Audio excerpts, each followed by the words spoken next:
So I just want to do a video on this backup power box that I threw together with some crap that I had laying around. It's basically just a toolbox on wheels. You can see it's got the wheels on the side and a handle that flips up if you needed to drag it around to a different room or whatever. I've got some RV lights on the side just to light up a room. And I've changed the bulbs. They had a regular incandescent type bulb inside of it, but they got really hot and they take a lot of power, so I've switched them out for these cool little LEDs that I found on eBay. They I think they take less than 1 watt, but they put out a ton of light and don't use any power, which is awesome because it'll run for days with these in there. And there's a switch on the side. You can select 1 or 2 lights if you need to, and that is wicked bright. So if you needed to light up a room on both sides, you could flick them both on or whatever. So it's kind of handy to have those on there. On the back, what I've done is just put some marine outlets, the 12-volt sockets, just like you'd have in your car, and they just have these little covers on them. So if you needed to charge a cell phone or something like that, or plug anything into the cigarette lighter, you could. There's just a little voltmeter to keep an eye and see what the battery's doing. And a couple more over here. Inside, just have your regular stuff. Like here's the old bulbs that came out of those lights, and they get super hot after only being on for a couple of minutes, and they just drink the battery down. So we got rid of those, but they're there for a spare if you need it. Some fuses just in case one of the outlets stops working if you overload it. Keep some of those around. And then just flashlights. It's good to have a couple of flashlights around in case you need some light in a different room. Inside, got another little LED lantern here in case you need to light up another space.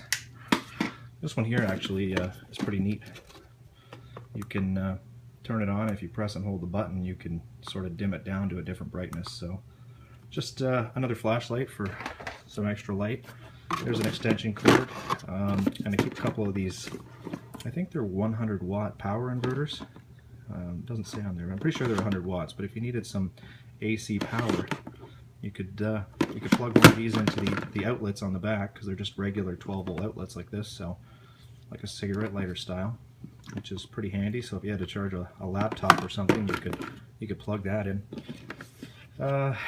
This is basically I wanted to put a shut-off switch on the side of this box to shut the thing down, and that way it would be a little safer, but I haven't gotten around to putting that in. But we'll do that. So anyhow, that's that. As for the battery inside, I need this flashlight to show you in there. As for the battery in the box, it just has this little slide down door. This is, I don't know what it is. It says it's a mobility scooter battery or something. Anyways, it's gel.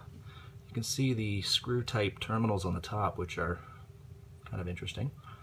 But this thing weighs about 80 pounds. That battery is heavy, so I'm guessing it's at least 100 amp hours. There it says 8G24, whatever that means. But anyhow, there you can see I've got it. The main power coming into a little fuse box, and then it goes up.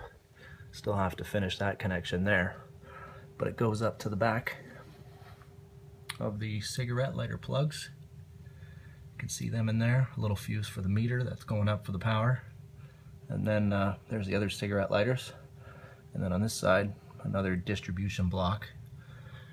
And then coming off the main leads, I just put a heavy duty, I don't know what it is, I think it's a 30 or 50 amp fuse in there.